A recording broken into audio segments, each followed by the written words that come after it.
Without further ado, the Secret Diaries of Anita Goodmann.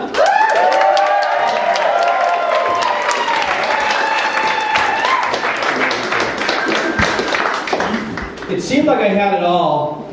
I did everything a man's supposed to do in pursuit of the American dream. Then on a fateful vacation to London, it all fell apart. All of it. What if you did everything you were supposed to do? Got married, bought a house, had a child, even a touch of economic security, and then had it all disintegrate in front of your eyes? I decided that if my life had been turned upside down, my only option was to live as if everything were opposite. Instead of doing, I started being, and the results were dramatic. My name is Timothy Thomas, and since May 2006, I have been a single dad and a professional female impersonator known as Miss Anita Goodmann.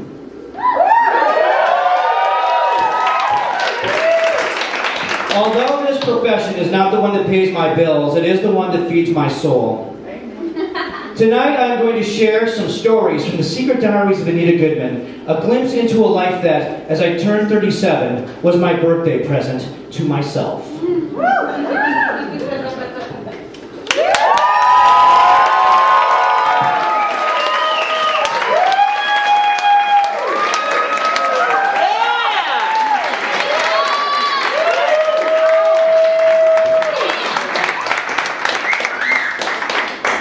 Was inevitable.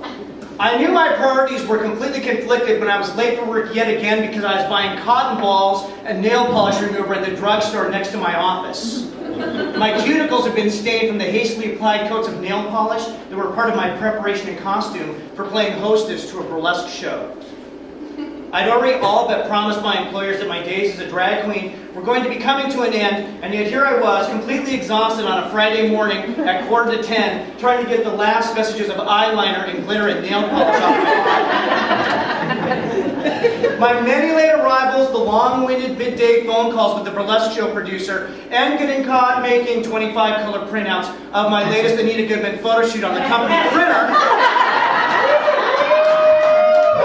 around the office. Compounded by my protracted divorce and the newfound responsibilities of being the sole caregiver to a preschooler, I wondered how much longer I could hang on to my job.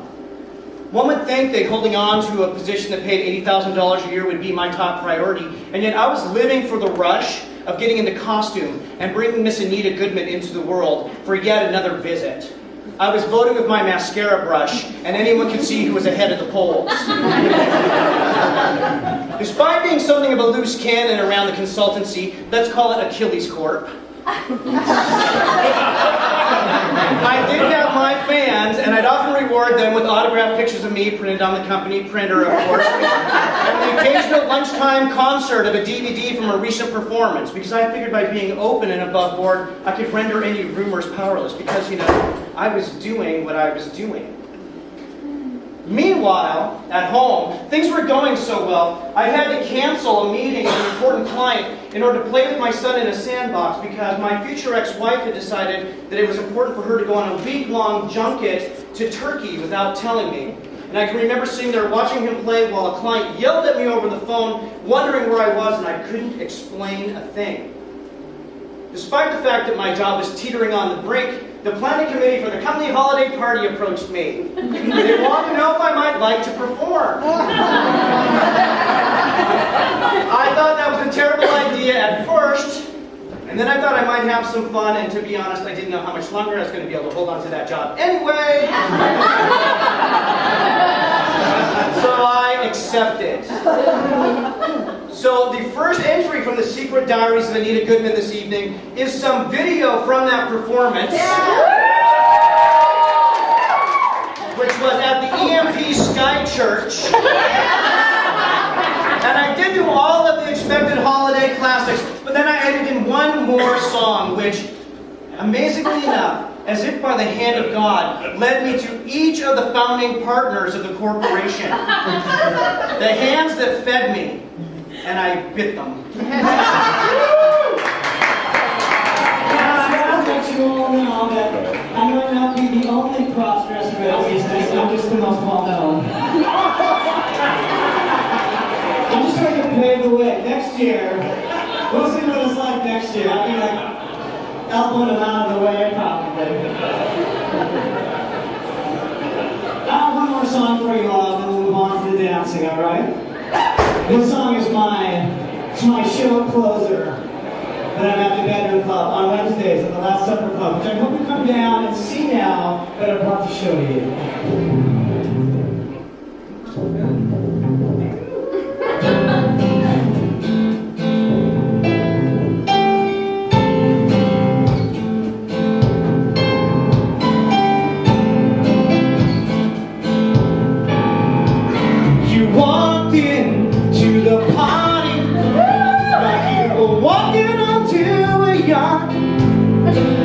Your hat strategically dipped below one eye. Your scarlet was apricot. You had one eye in the mirror and you watched yourself go by. And all of the girls dreamed that they'd be your partner. They'd be your partner, and you're so vain. Probably think this song is about you. You're so vain. I'll bet you think this song is about you. Don't you, don't you? Well, you had me several years ago when I was the naive. You said that we had such a pretty pair and that you would never. But you gave away, and one of them was me. I had some dreams, there were clouds in my coffee, clouds in my coffee, and you're so vain. You probably think this song is about you. You're so vain. I'll bet you think this song is about you.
Rumors of me being a jerk around the office for things to get rolling.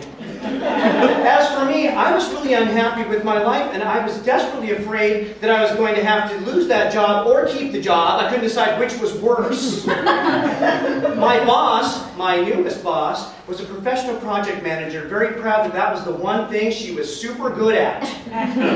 She pulled me aside and brought me into an office one day, and she says, "Tim, I have something important to tell you." no one wants to work with you. And I said, did you talk to the people I'm working with? And she says, let's not get too busy on this. Just trust me when I tell you. And one more thing, don't talk to anyone about this. So the first thing I did is go all around the floor asking people if they had trouble working with me, and nobody seemed to know what the hell I was talking about. But then the next morning when I arrived at the office, I was like Captain Kirk who beamed down to the alternate universe Enterprise where none of the crew was there. The entire floor was empty at 9:15. I went to my desk and I looked in my Outlook and I couldn't see a meeting on my Outlook, so I didn't know what happened. So I made myself look busy at the desk, and 45 minutes later, everyone else in the division came rolling in.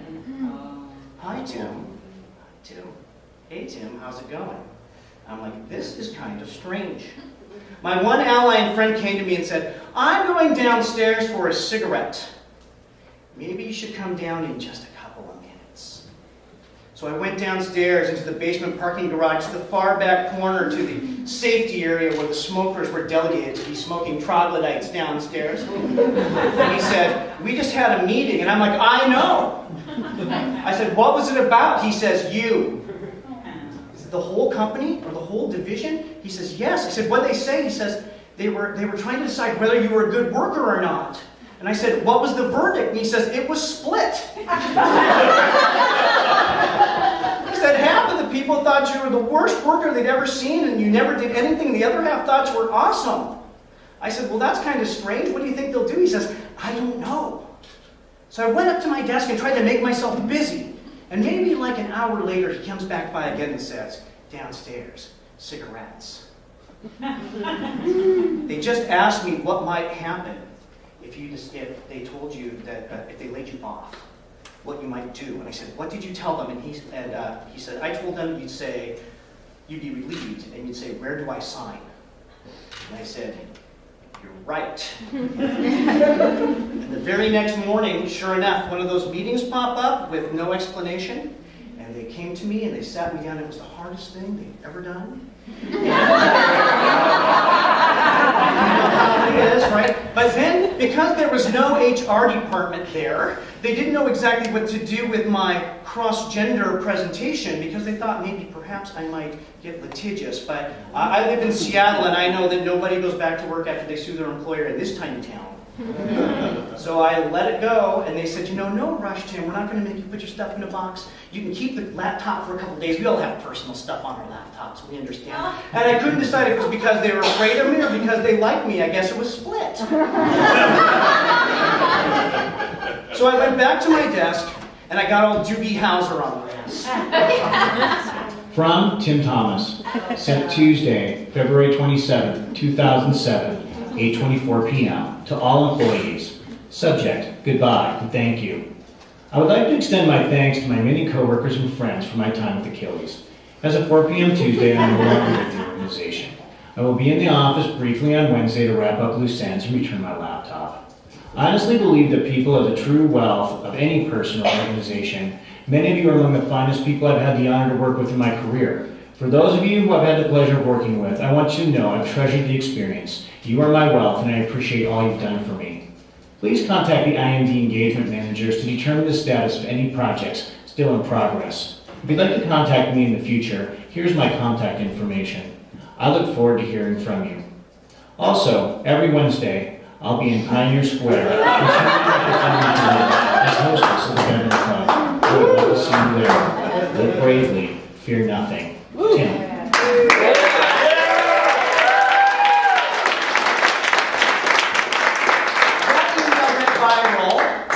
And I got lots of responses from many of my coworkers, I guess the ones on the you're awesome side and not on the you suck side. And it all worked out for the best, I have to say. And if there's one thing that I find very satisfying, no one who worked with me at Achilles can ever listen to oldies radio and hear Carly Simon without thinking of a certain someone. And that's the sweetest revenge.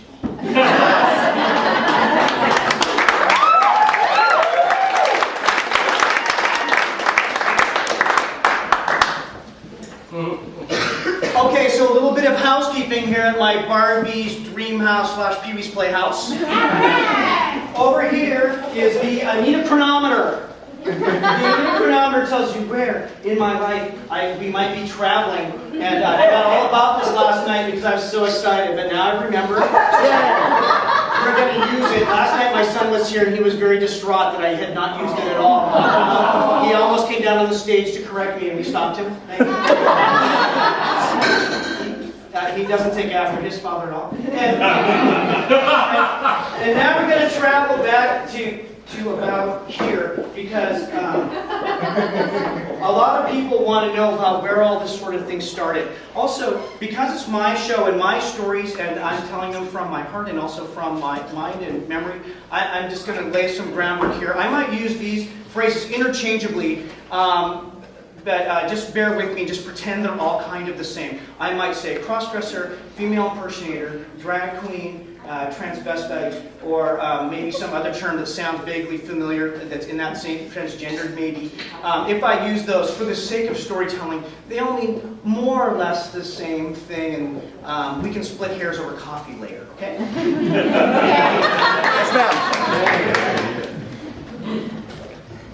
So, it wasn't even my idea.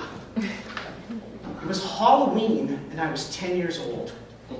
And my mom wanted to know what I wanted to go as for Halloween because she knew she'd have to make me a costume. And she didn't want me to wait till the last minute. I haven't changed a bit. I had been Batman, Spider-Man, Superman, Wolfman, Spider-Man again. I was out of options. But you can see a recurring theme about heroes and their alter egos and how they have an exciting life and then they have to deal with all of their personal problems on the other side. But my grandmother was the one who suggested, why don't you go as an old lady? Since I had no alternate suggestion, when I was down at her house next, she ran upstairs and put together a combination of a long black kind of muslin skirt that went all the way down and covered my shoes, and this polyester blouse, and a few other accoutrements. And it all sort of fit. And so the night of Halloween, we were at home getting ready, and my mom did my makeup and everything, and then this is how it turned out.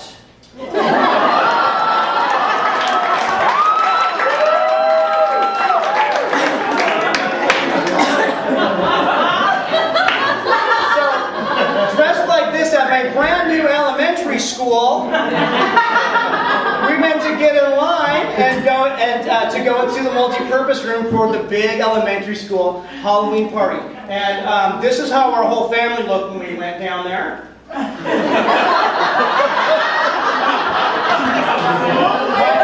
mom is the cat, of course. My brother's that amazing mummy. And that's my sister Colleen, who was the bride.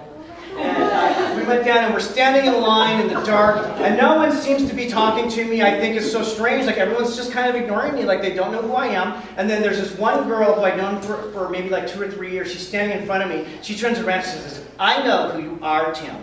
And I was like, oh, hi. Okay.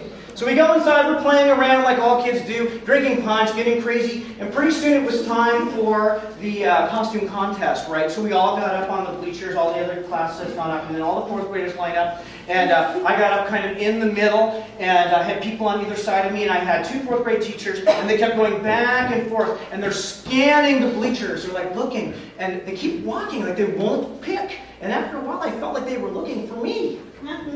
And pretty soon my teacher, Mr. Robinson, finds me, the only black teacher in this entire school out in the middle of nowhere in the country, and he looks at me and he goes, Thomas? And I go, hi.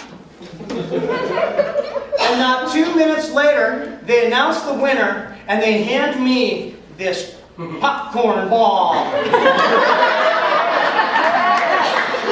And I was like Timmy Lupus in that movie, The Bad News Bears, you know, when he catches the fly ball and he's looking at it and he doesn't know what to do. That's how I felt. I felt like I'd never won anything before in my life. It was burned in my brain. And, you know, there's this thing, it's called the reticular activation system. Do you guys know what that is? That is a really scientific name for you find what you seek. So pretty soon I was finding cross-dressers everywhere. Bugs Bunny, Porky Pig, Woody Woodpecker, they were getting away with murder. There was a fella named Christopher Morley. He was the cross-dresser on every 80s TV show ever. I saw him on Too Close for Comfort. And then I saw The Return of the Pink Panther, where Inspector Clouseau gets abducted by a cross-dressing bandit. It was played by a woman, and they dubbed her voice in, and she did it, but she talked really low like this, which I found very confusing. By the time I got to junior high school, though, we had something called Pep Week. Do you guys know what Pep Week is? Pep Week is where you have 5 days of events, and you have like School Spirit Day and Cheerleaders Day, and you have an assembly. And one of our days was Opposite Sex Day. So on my walk back, I had to walk a mile from where the bus dropped us off back to my house on the country road. I was walking with my neighbor, Crystal, and I said, you know, I kind of want to do this Opposite Sex Day, but I don't have any clothes. And she says, I think I have some things you can borrow. And she walked down her driveway to her double-wide trailer, and she pulled out a couple of things, and she brought them back to me. And it was a pink kind of mini dress tunic, and a blue and white mini skirt, and some leg warmers. And I went home, and I said, hey, Mom, tomorrow's Opposite Sex Day. I have some clothes, but do you think we could work out this makeup stuff ahead of time? And she's like, all right. So she helped get me all put together, and then my dad came home from work and found us doing this, and then this happened. Yeah. Their dad mugging with his daughter-son. And then my mom loaned me some pantyhose because she knew I had to walk to the bus stop the next morning, and she didn't want me to be cold. So the next morning, dressed like this, no coat or anything, it was a sunny day. I walked all the way down to the end of the road and across the highway waiting for the bus. And as the cars went by, I was kind of wondering if they were looking at me or, you know, what might be happening.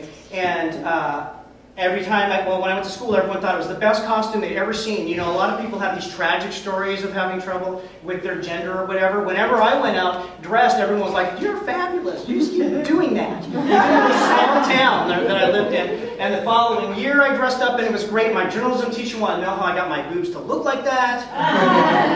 And then my senior year, I chickened out. I decided not to do it, and everyone was mad at me for not.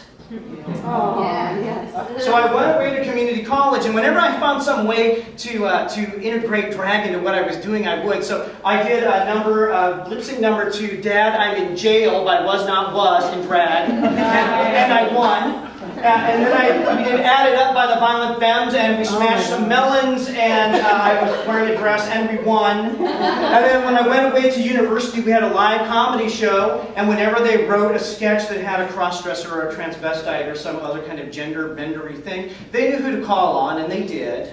And when I got out of college and finally lived on my own, I would look for dates on The Stranger, you know, where you call it in and then they call you back. You guys remember all that stuff? And I would meet girls and we would go dancing at Neighbors or whatever. But I'd always go by my college friend's house first in drag before we went out, just so that they could kind of live with it. And after a while, some of them even kind of got into it. Some pictures I won't show are us having a wig and makeup party. They prefer that their wives don't know anything about this. When I was in bands in the 90s, grunge was big, flannel and all of that, but I decided that I was going to go glam.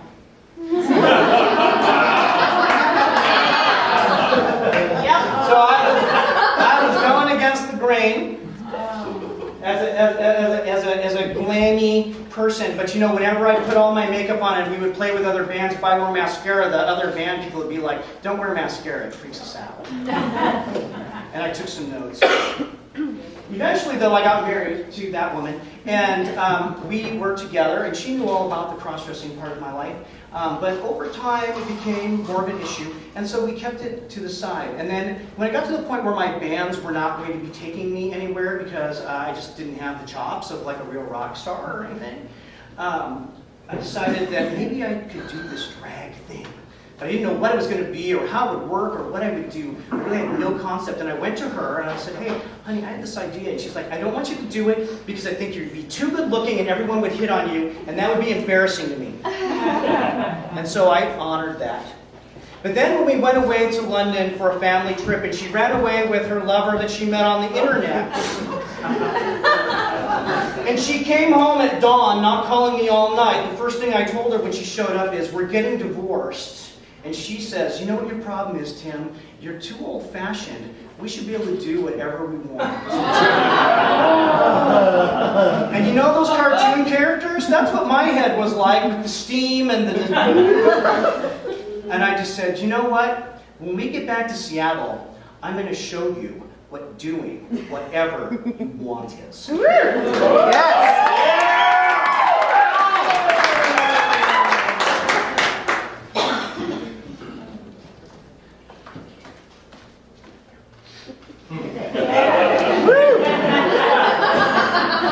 Love, Benjamin.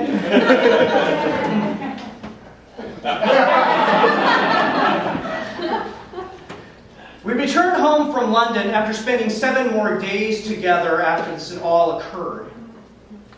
4 days before my 37th birthday. And when I was putting together the pictures for this presentation for you all, there were no pictures of that birthday inside my iPhoto photo album. I have no idea what happened on that day. I do know that right in that same 4 days, I went out on MySpace. You guys remember MySpace?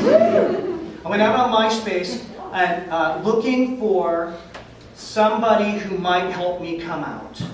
And I found a cross-dressing guitarist in an 80s cover band here in town called The Nasty Habits. And I wrote a message on MySpace to Ray, the guitar player, and I said, hey, I'm a musician, and I'm thinking about coming out, looking for any commonalities that we might find, right? And I said, do you think I should join the Emerald City Social Club? And she said, only if you want to be in a PTA with a bunch of middle-aged cross-dressers. And I said, that doesn't sound like fun. She said, but you know, you could always come and see me play at the Vogue on Tuesday, and then afterwards I'd introduce you around. So I decided 3 things when I came back. One, I was going to do everything opposite. Where I had been needy, I was going to be giving. Where I had been cynical, I was going to be positive. Where I'd been masculine, I was going to be feminine. Where I'd been impatient, I was going to be patient. Whatever it was that I was doing that had led to the explosion of my previous life, I decided the best thing I could do when starting over was to start with a completely different set of things. The second thing I decided to do was just say yes all of the time to everything that the universe brought me. And then lastly, I'd been so cerebral and intellectual trying to solve the problems of my life. I was like the great Oz behind the curtain trying to prevent future bad things from happening all the time. And that works as long as you have willpower and you're not tired or sick and everybody is working with you. And obviously that didn't happen. And so I decided that that was a fool's errand and that worry was a poor investment. And instead I would work on just being accepting of what is instead of trying to shape what might be. Those ended up being some pretty good ideas. So I got in my car on that Tuesday night telling my future ex-wife, hey, I'm out of here. She's like, okay, if you're out of here, you're what? Wearing a brown wig and a black turtleneck long sleeve top and this thrift store skirt and a pair of heels I bought at Nordstrom Rack like 12 years previous. And I went out the door. And I didn't know what would happen or what would become of me or what anyone might think of me or anything. And I remember getting to the first stop sign in my neighborhood, pulling down the rearview mirror, looking at my mascara-encrusted eyes and saying, are you really going to do this? And I kept driving. And I drove up to the Vogue, and I did meet Rachel, and I did watch the Nasty Habits play. And you know, speaking of doing things opposite, I've been in bands that had done fairly well. So the idea of seeing any band playing at the Vogue on a Tuesday, well, that would be the last place you'd find me as a musician. And yet here I was, and I said, I'm going to set everything aside. Cynicism aside, positivity, right?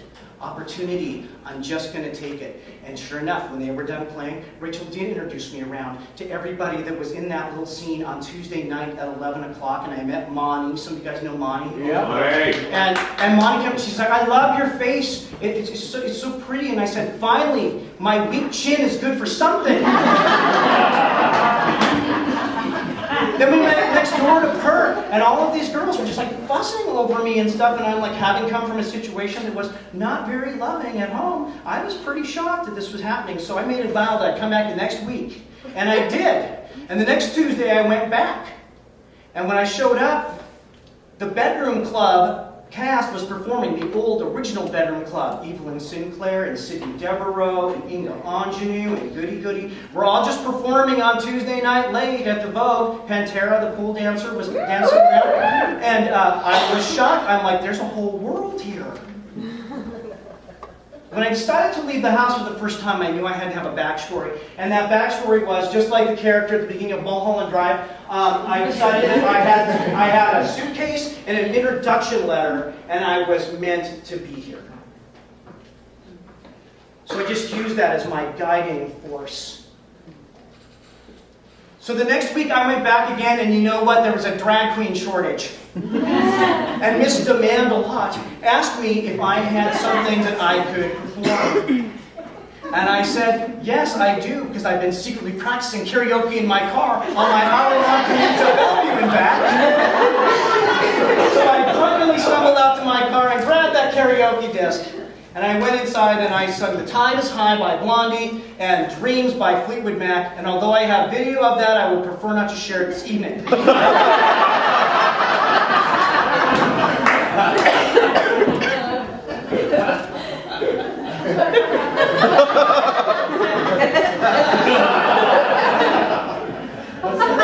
And there I am. So by June 26th, I had it kind of figured out a little bit, at least, right? And so there's brunette, stealth Anita, who would go out to places and no one would even say hi to me or anything. They're just like, okay, well, whatever, girl. But then I got outed at work. My friend Marina, who's a graphic designer, we were on our way to Microsoft to sell some work, as you do. And she was talking about how women had different personas they had to put on. And I said, that's a really interesting thing. Can I tell you something? And I showed her a picture that some weird pervert at the Vogue had taken of me and brought back the next week and handed me my copy of. And she looked at the curves and she said, oh, your curves are so fabulous. She was Russian. Your curves are so fabulous. And she says, you know what? We need more Vanna Whites. I go, what are you talking about? She says, I'm in the solstice parade. We need more Vanna Whites. So I said, what's that mean? She says, you're going to go blonde. So 2 days later, downstairs, while everyone else is, smoking in the dungeon, we're hiding in my car, trying on blonde wigs together during our smoke break, and like deciding which one of us, which one's going to wear which wig. And then on the day of the solstice parade, I put together this lovely thrift store ensemble. That is a Kathy Lee Griffin original, okay? And Payless shoe source boots with 2-inch heels. But the thing is, I never really gone to Solstice Parade, which seems kind of weird since I've lived here my whole life. And I just thought I would be sitting on a float going, elbow, elbow, wrist, wrist, wrist. So I had 2-inch boots with no padding, and I walked about 12 miles on the concrete. Now I knew it was going to be a sunny day, and I'd read this thing about people who went to Burning Man, about putting on sunscreen before the makeup. So I did that on my face, but not on my shoulders. And I probably walked about 12 miles, and that whole time there was 100,000 people there. And we were running around this float, which was an effigy of George W. Bush having to go through the tortures of Abu Ghraib prison. So we spun the wheel of torture, and then we would torture George W. Bush. I go, there is a whole other world out here. So we're stopping to direct traffic. And we finally ended at Gasworks Park, and my feet were killing me, and I had to walk all the way back to where Roxy's Diner is. You guys know where that is. That whole long walk, stumbling along in these terrible shoes, and just one guy says something. He just says, "Boys will be girls." I'm like, "Hi." The next day I went out on Flickr because it was new then, and I wondered if anyone had taken any pictures of me. And sure enough, as I'm sorting through, I find this one that just says transvestite.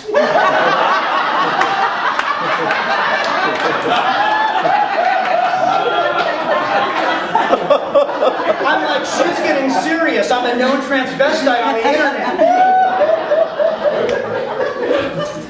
So it put me at a crossroads. I was like, I don't know, work is going poorly, and it was pretty hectic, and I've been spending time living with my parents sometimes down in Auburn and commuting up to Bellevue because, shit gets weird when you're going through that time in your life. And I I went to my coworkers and I said, look guys, I'm going to give it up. But before I do, I'm going to have one farewell performance. Why don't you come? And so about 15 or 20 of my coworkers came down on a Tuesday night to see Anita Goodmann off into the sunset. And here's some pictures of them being friendly. Down there. But they all were like, they worked in Bellevue, so they were all like tipping me 20s and stuff. And I'm like, hey, maybe there is something to this world. Like,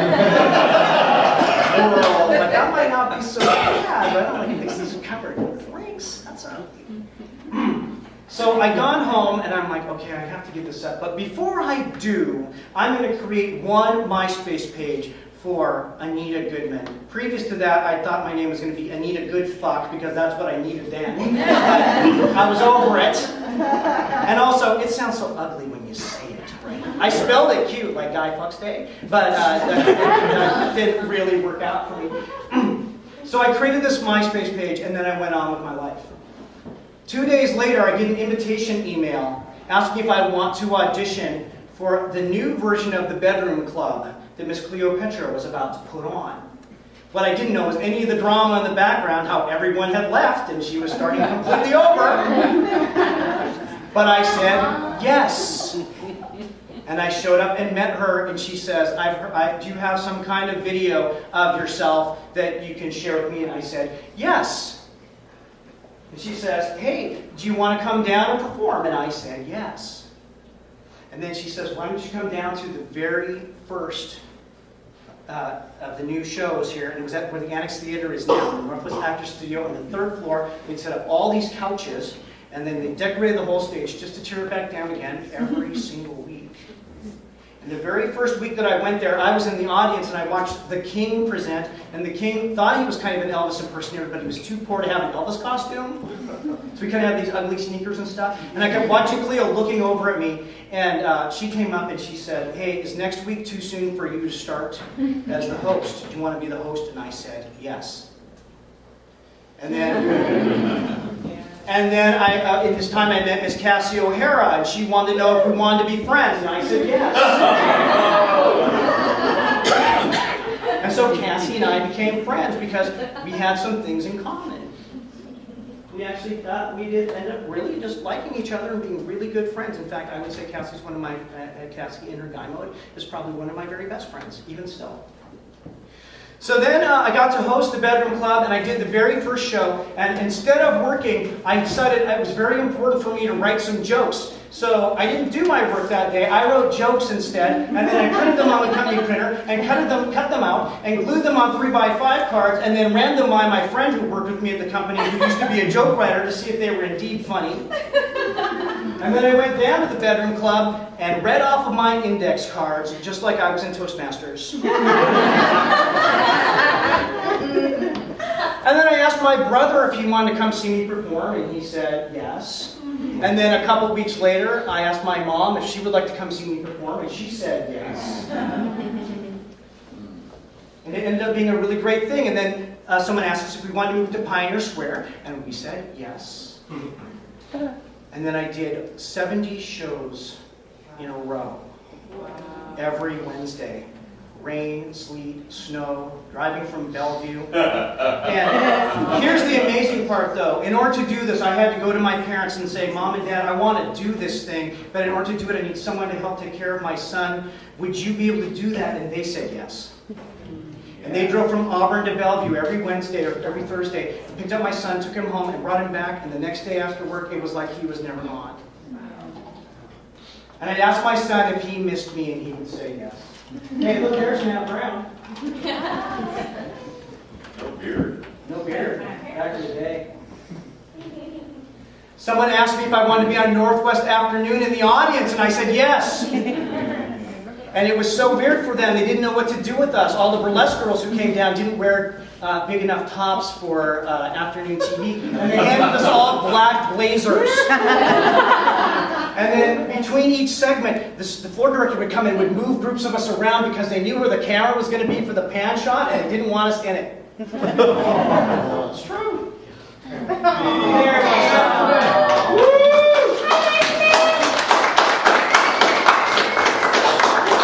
So then shows and I said, hey, I'd like to do a show. I have this idea, and it's called the Anita Goodmann Experience. And it's kind of like a 70s talk show idea. And I asked Cleo if she would like to help me produce it, and she said yes. And so we launched on an adventure called the Anita Goodmann Experience, which ended up being 40 episodes. And if you're wondering what the Anita Goodmann Experience is really about, I had learned, because there weren't that many roles for cross-dressers, you couldn't just go out on the TPS boards looking for stuff to do. Only once in a while, there's like 3 or 4 of us, and a lot of times other bitches get the jobs. So I had to make my own fun. And as part of this, I decided I wanted the stage to be much bigger than just here, right? I wanted the stage to be the entire world. So I would get into face as Anita Goodmann, and I would just go out to see what might happen.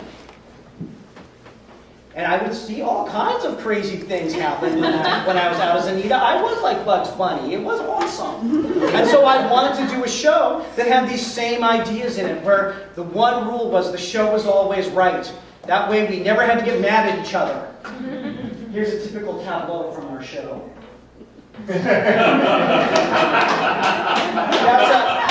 That's Gary Glory Hole in the center. Only Gary is kind of a plastic character, and he was also a Swami. He was Cassie's spiritual advisor. And those are my Dungeons and Dragons friends in the background. That's Brandon and Caleb. And we had a seance in that show. And you'll see a little bit of that in a second.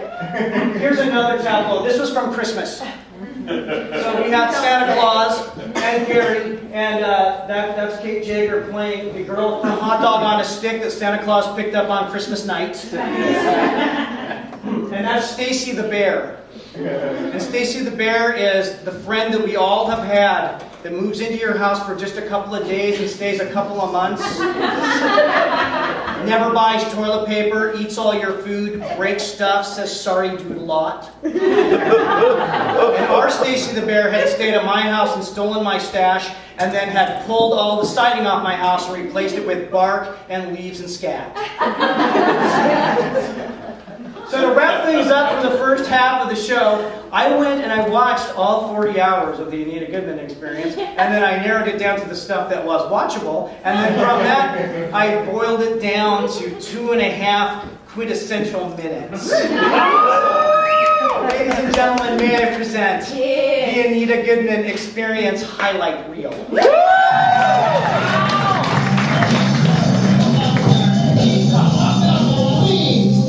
Put your legs together for Miss Anita Goodmann!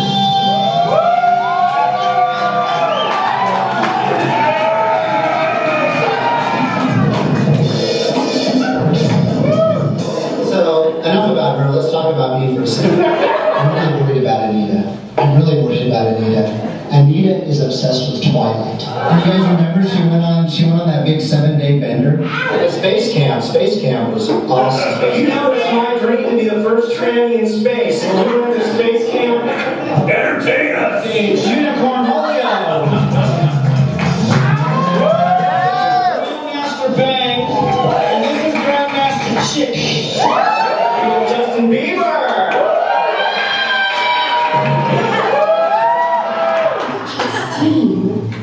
Beaver. We're gonna go to Taco Bell. Taco Bell! Yes! Taco Bell! Mr. Gary Glory, Santa Claus! Charlie Sheen, what are you doing here? Let's hear it for Gams Galore!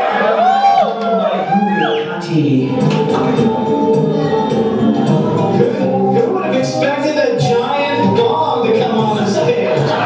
People who come to the show all the time.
now we're going to take about 10 or 15 minutes and go to the bar and get some drinks. And when we come back, I'm going to share with you some of the things I learned from walking out in the world where the whole universe was my stage as Miss Anita Goodmann. So I'll see you next week.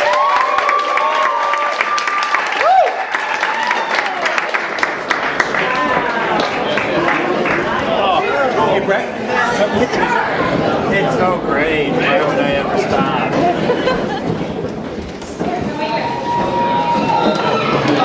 Let's give it up for Anita Goodmann.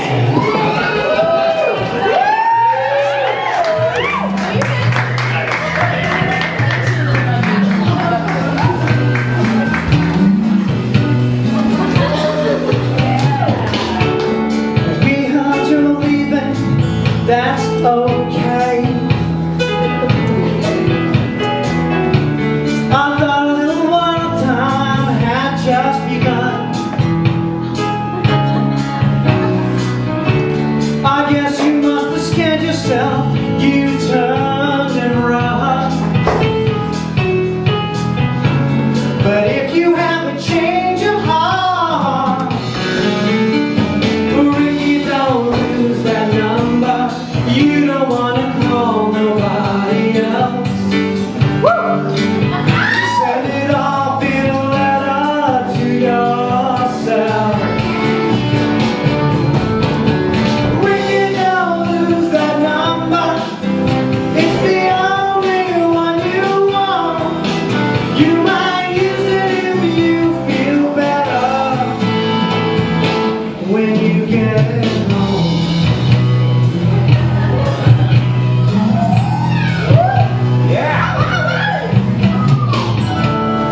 I have a friend in town, he's heard your name.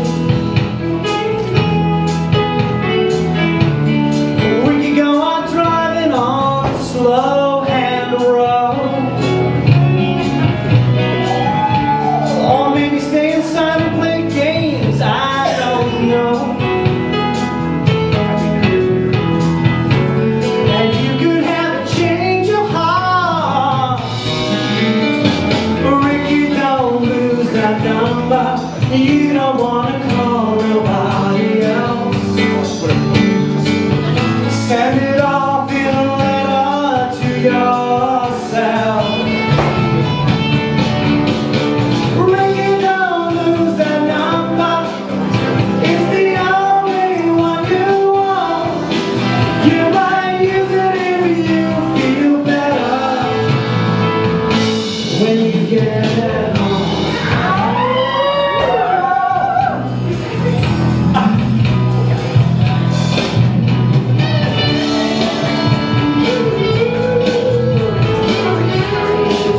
And here's what I entertain you with my awesome dancing.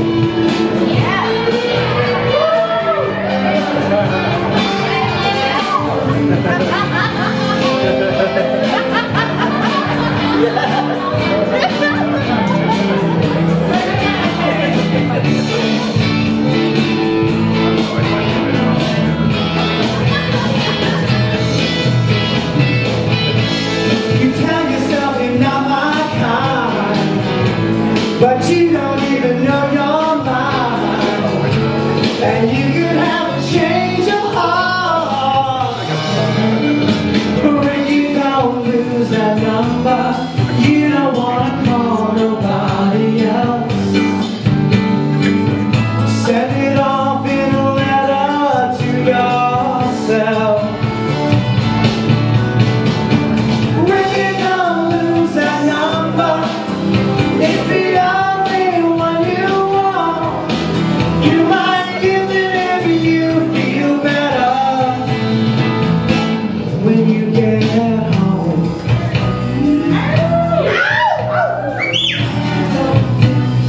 Ricky, don't lose that. Ricky, don't lose that number.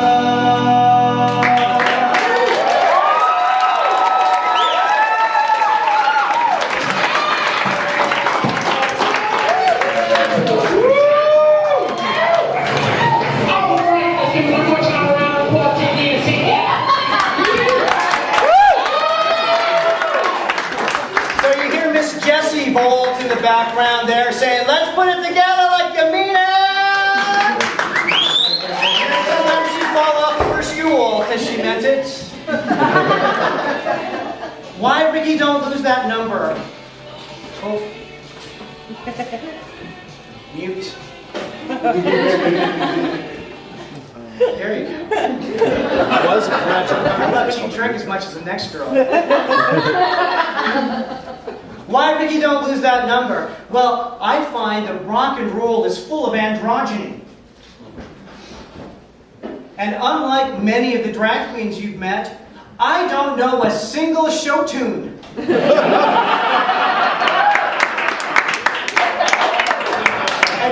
maybe some of the soundtrack from Annie, because my sister played that until my ears bled.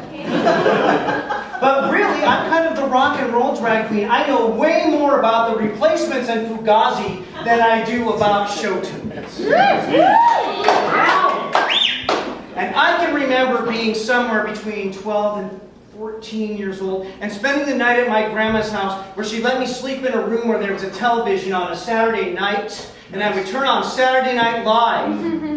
And I saw David Bowie perform on Saturday Night Live with Klaus Malmsteen, hilarious in the background.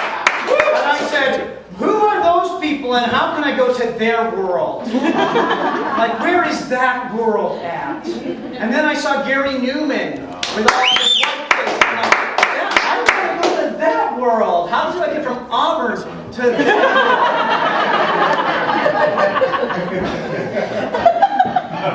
The answer is...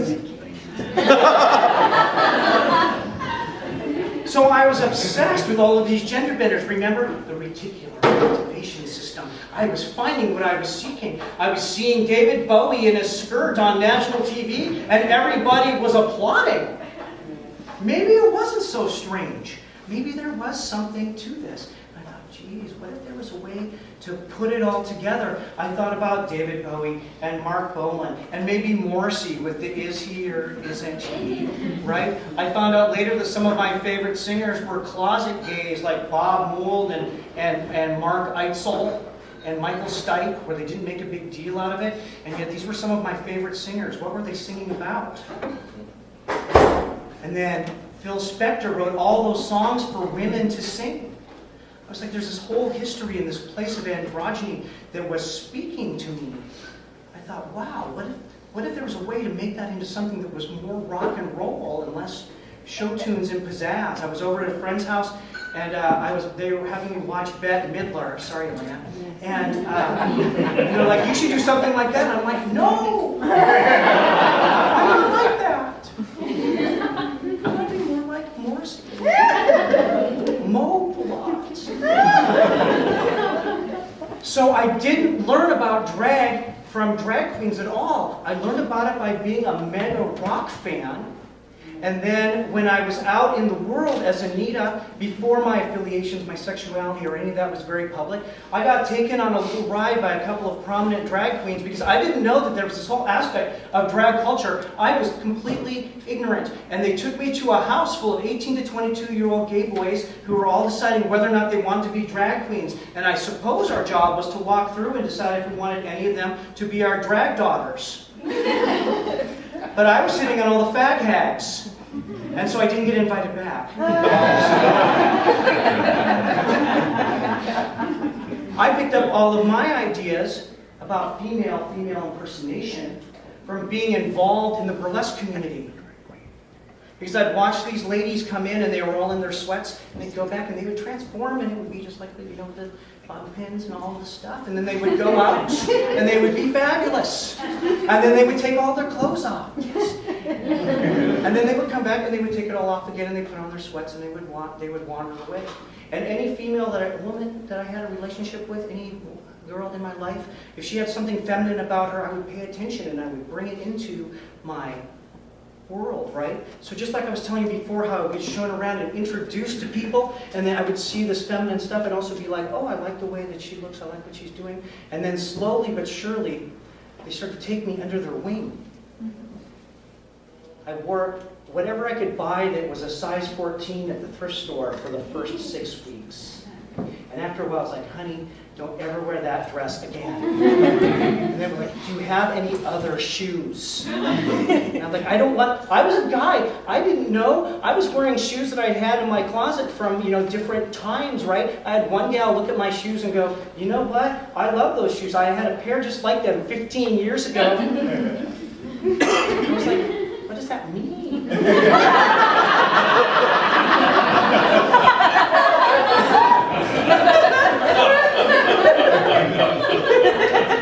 So then my female friends would say, you know what, I work a place, they have a perfect pair of shoes for you, you have to come down and try them on, and I would go down and try them on, and then I'd feel guilty, and then I'd buy them, and you know what, they were right, but now we have too many fucking shoes. And too many nice dresses, and too many of these things. But I thought I was only going to be doing this for 6 weeks, tops. Now it's been 6 years. And during that time, I thought, what could be happening to me? Like, was I giving something away? I was holding on to my masculinity, like I couldn't give it away. Like if I became more good at being feminine, that I'd somehow lose the masculine in my life. It was kind of frightening. It was daunting, in fact. And as I found a way to be both genders in the same body, or at least two projections of the same person in two different gender arenas, I started to think about relationships. And relationships that work have a polarity, a masculine polarity and a feminine polarity. It doesn't matter what the genitalia is.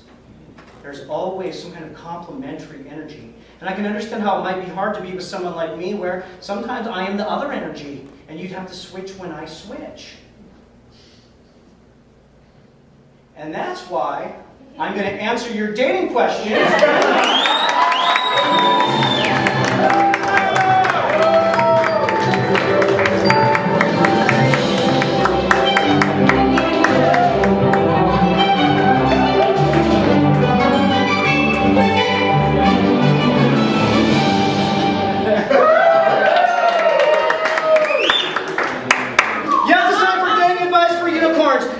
You have all taken a few moments of your time to share your worst relationship secrets with me, hoping that I can give you some advice. And I want you to know that I respect all of your questions, and I'm happy to answer them. And if the advice I give you is bad, it's just another lie a drag queen told you.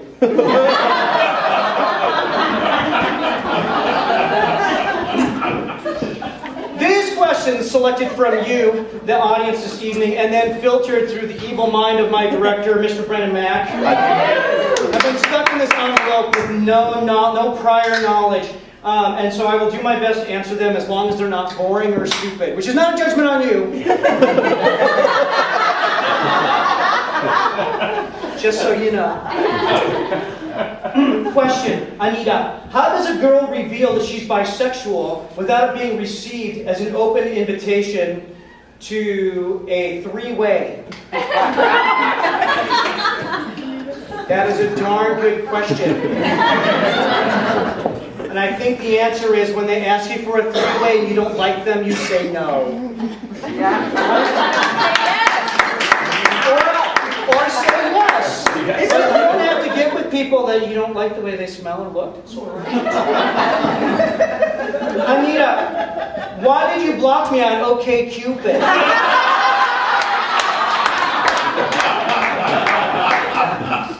You know.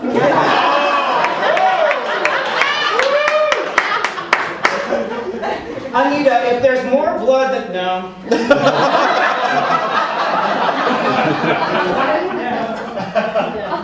Anita, does the carpet match the drapes when I wear a merkin? Anita, I'm dating a few guys at once and they don't know about each other. How many men is it okay to sleep with in one day? How many orgasms can you have? Yes. Anita, swallow or spit? Swallow. Anita, spit or swallow? Spit.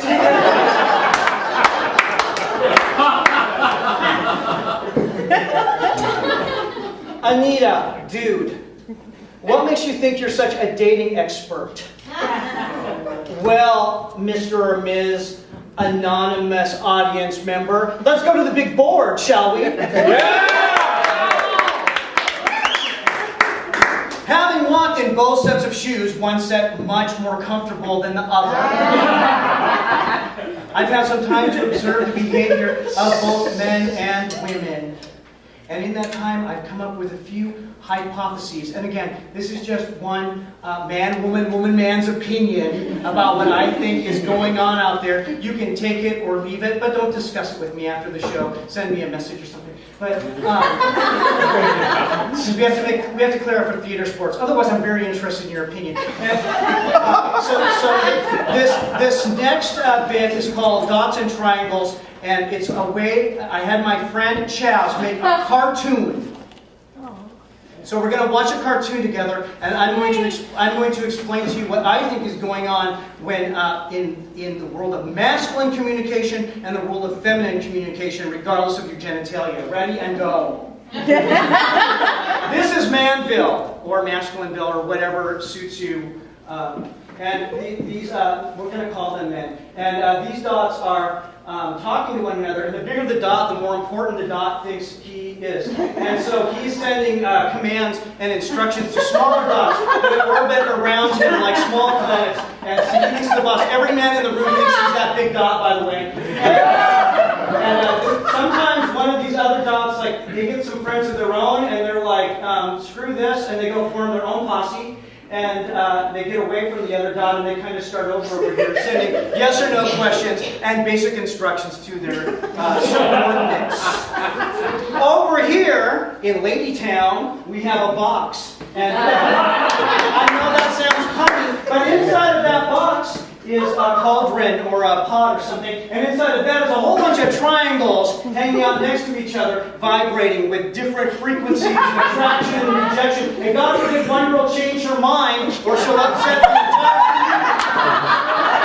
community. And just as it seems stable, a new girl shows up. And everybody has to figure out who's friends with who again.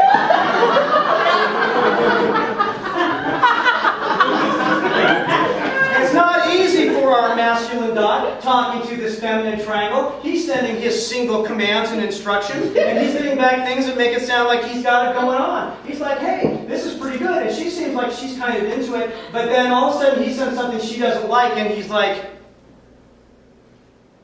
I've had it with you, and he's all like, what happened to me? He doesn't know. You don't return my phone calls anymore. This is where he sends 100 texts in 100 minutes. Waiting for an answer. The triangle, by the way, is often, she may come back if the other stuff's not interesting in her other 2 or 3 attraction zones. I think it's tough over in Manville to send out all these messages and feel so important and to be at the center, thinking everything should be simple. Yes or no. Do or don't. Yes, no, do, don't. Yes, no, do, don't. But what happens when you layer the communication styles together? You have all of the male communication sending dots, messages to one another, and all these triangles trying to figure out who's friends with who right now. And I don't like what she said to me last week. And the guys are just like, we don't even know what's going on around us. We're going to say yes or no. And that's kind of how I think we have trouble communicating.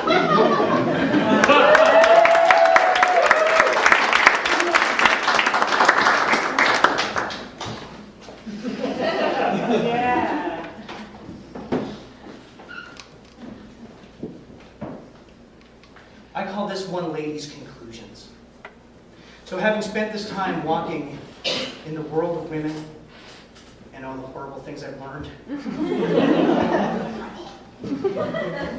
and having spent a lot of time walking in the world of men, there's a lot of things that I've learned about how we should all, could all, and might all want to possibly be. One of the questions that gets asked to me a lot is, my female friends say, Anita, are you ever intimidated when a guy walks up to you and he seems like he wants something from you? And that was a question I had never, ever considered before I put a dress on, because it had never, ever happened to me. I was like, what are you talking about?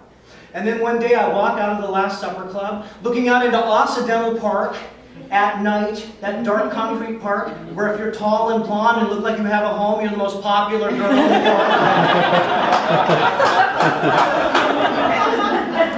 And I just needed to get some shit from my car. And I look out into the darkness of the park and I see this lone figure silhouetted by light, and he sees this tall blonde person walking towards her car and he starts singing, "I got you, babe." I got you, babe. I got you, babe. And I'm like, oh shit. So I start walking in my car and I'm like, be cool, don't be afraid. Like, tried all the girl stuff first, right? I'll try to stare him down. Didn't work. I'm like walking towards my car and I'm like, oh God, girl. Finally he gets into the hot zone. You guys know what the hot zone is? That's where he's close enough you can almost see his face, which is too fucking close. And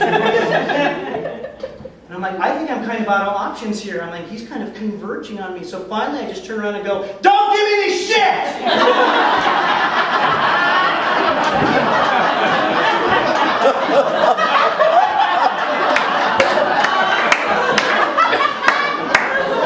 He de-vectored.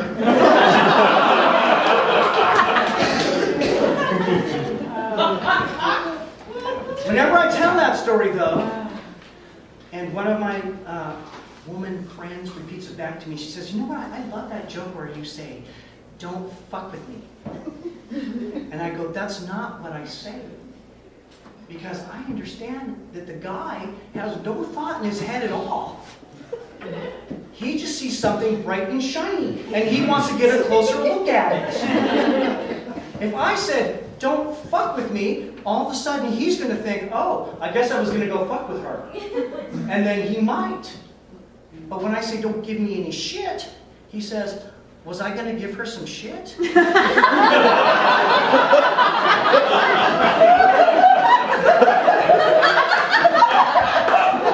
then, I don't know what that is exactly, and I think I'm scared. And he'll peel away, right? Because the guy is not really trying to get up on you. He's just like, he's not thinking that hard. You know, when I went out...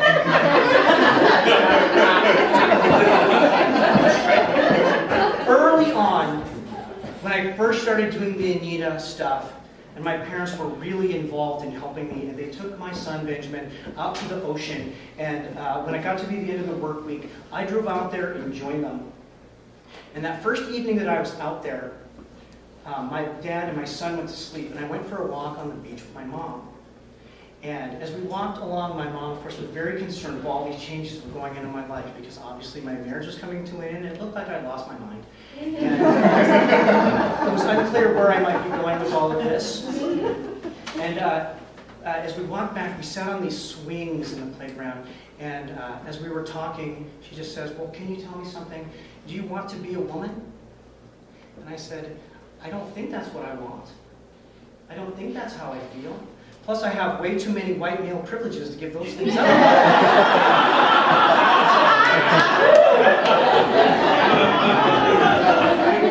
So she asked me, what is it that you're doing? And I said, well, I hadn't thought about it that hard because I was accepting rather than intellectualizing these things, right? I was just letting it happen.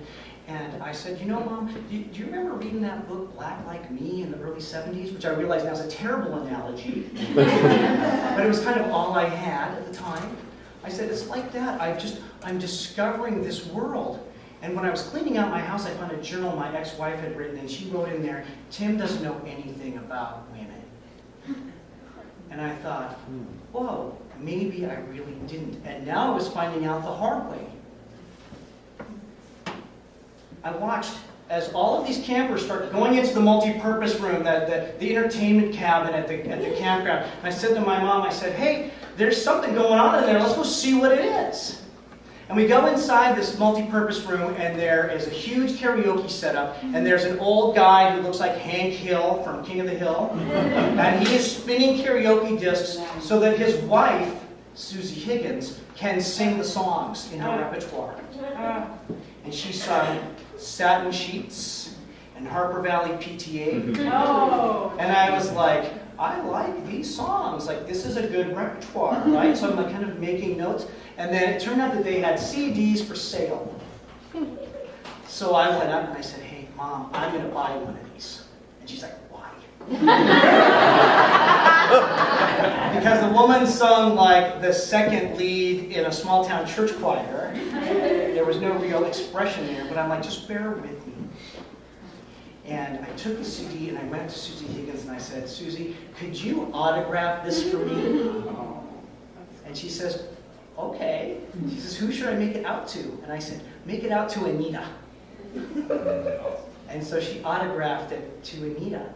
And then when we walked out, my mom turned to me and she says, I think I understand now. You just want to have fun.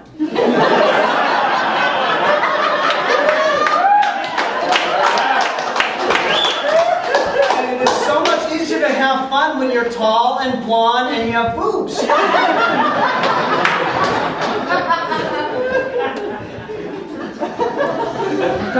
But it's more than just a physical transformation, right? What I discovered wasn't going through the physical transformation. I ended up acting my way into a new way of thinking. And I began to see things in a very different way.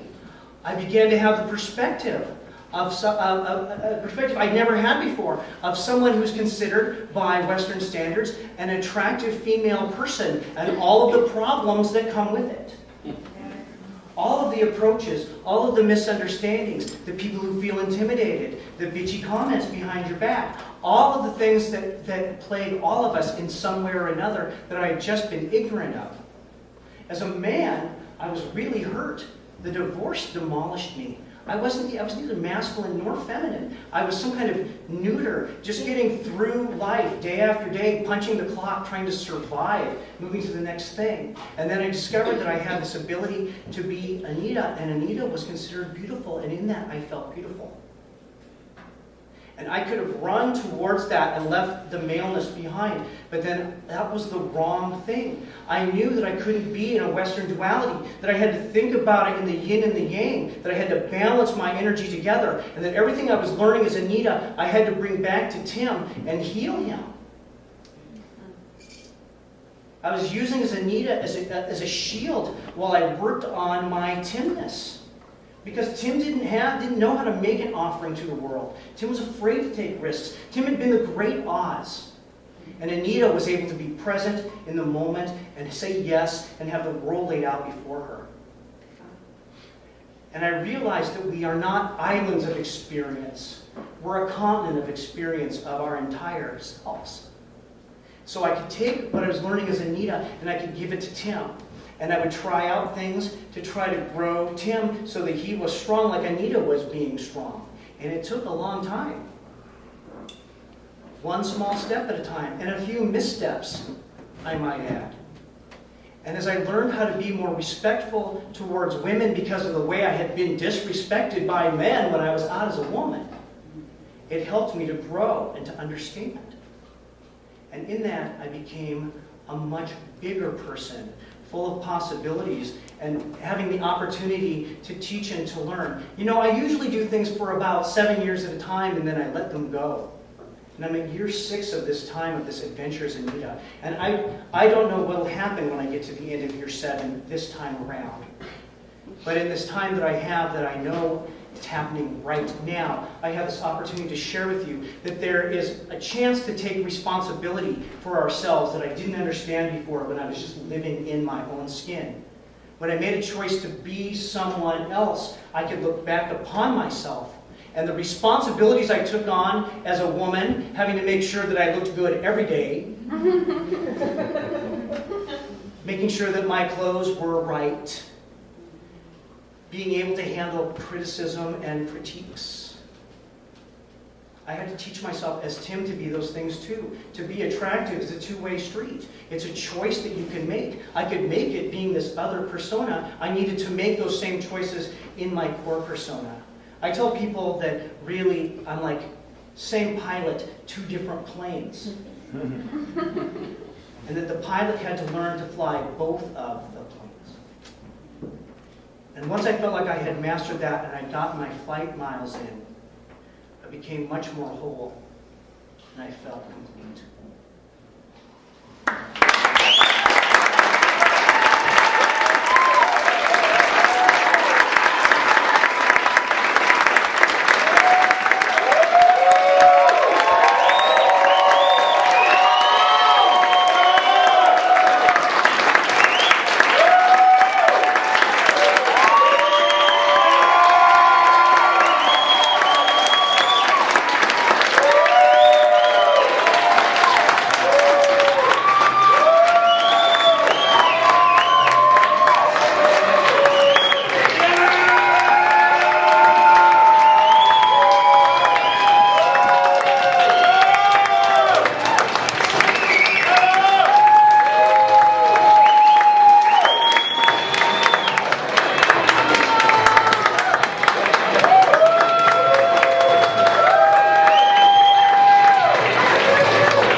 how such